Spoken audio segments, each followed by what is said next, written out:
Hello Kamanifest, hello Astro-Seeds. Ayun, so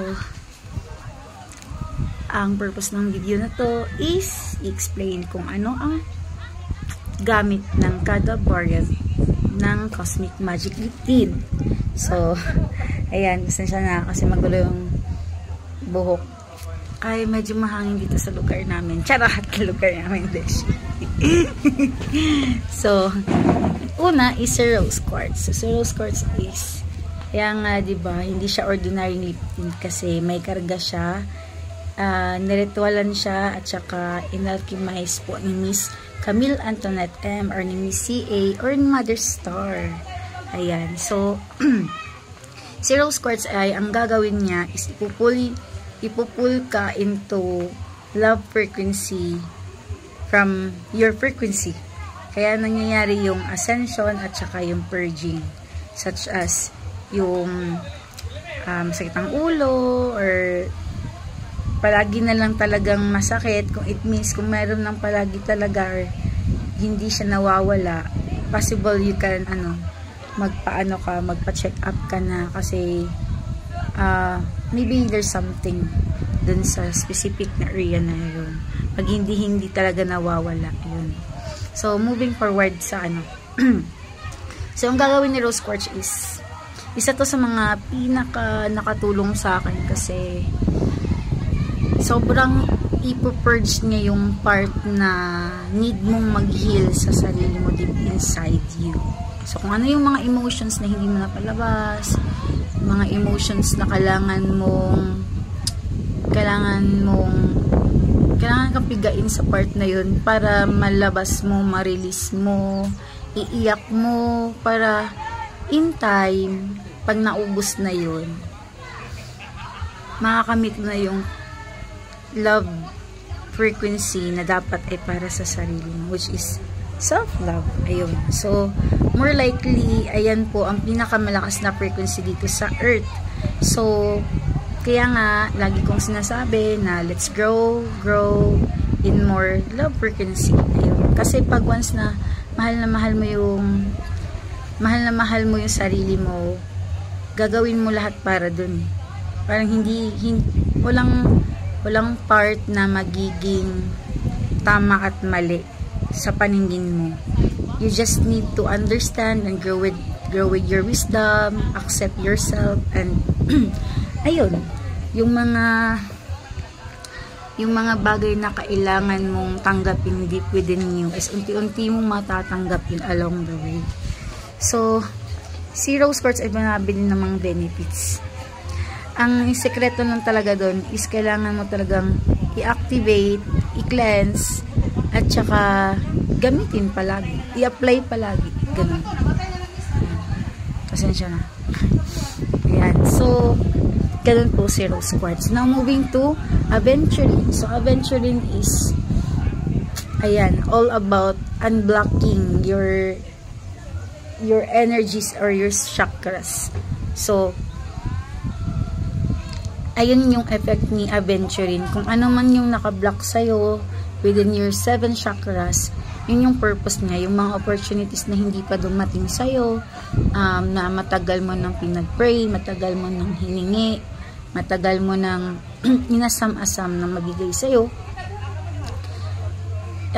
i-release niya yung blockage or i-unblock niya yung part na yun para unti-unti mo tong makamit or unti-unti mo tong ma-manifest.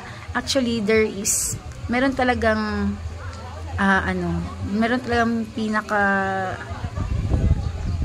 powerful na part kundi i-manipulate mo lang yung vibration mo or yung frequency mo or yung energy mo. As long as naiintindihan ni universe na masaya ka, grateful ka, walang dapat ipag-alala doon kasi kailangan mo lang talaga i-maintain yun para ayun yung maunawaan ni universe at yun yung bumalik sa'yo. So, parang nangyari kasi si universe para siyang mirror of ourselves. So, or of our energy. So, ano yung binigay mo, ginawa mo sa ibang tao, ginawa mo sa sarili mo, sinabi mo, binigkas mo, pinost mo, ano pa yan? Kahit ano pa yung rason, babalik at babalik itong lahat sa iyo. So, yun yung gagawin ni Aventuring.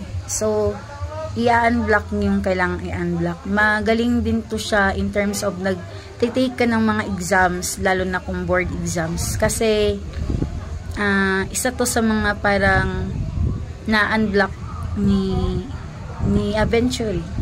So, ayun. Maganda din siya sa health at saka sa business.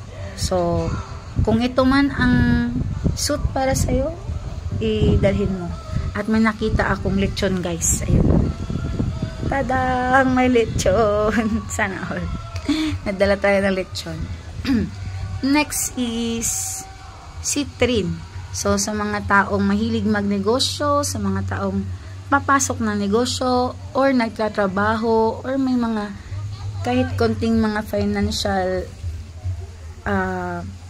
businesses, mabuti to lalo na sa tindahan nyo or daladala nyo at gamit na gamit nyo. So, citrine naman ay para sa money, business, money, finances, lahat na may kinalaman sa pera, trabaho, opportunities, ano pa ba?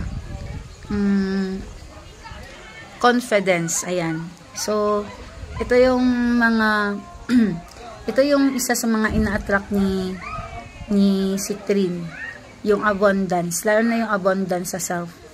So, kung nagkaka-align yung mga vibration, energy, and frequency mo dun sa mga manifestation mo, kasi ito yung ina-attract ni citrine, ito yung kailangan mo, si citrine. Ayun. Okay, next. Last but not the least, si amethyst. Okay, si amethyst naman, guys, is siya po yung isa sa pinaka gustong-gusto kong variant. Kasi aside sa meron kang yung tatlong variant, pag meron ka pa ng amethyst, lahat ng mga purposes ng variant na yun is yun yung makukuha mo. Or mas madali kasi sabi nga, the more you have peace of mind and heart, the more you can manifest it fast. So, ang gagawin kasi ni amethyst is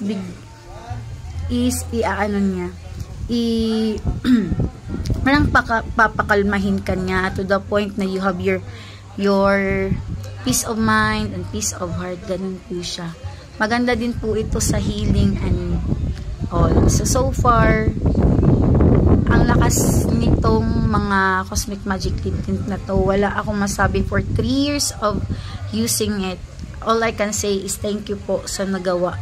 Thank you po sa nagkarga sa puso na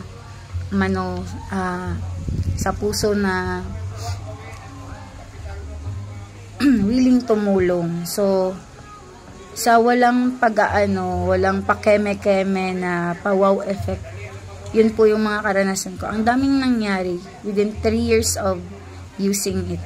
At magpo 4 years na ngayon. So, sobrang sobrang grateful and thankful for it. Kasi, itong mga lip tint na to, or itong mga products na to ni Miss CA, isa sa mga sobrang nakatulong sa akin to the point I can say na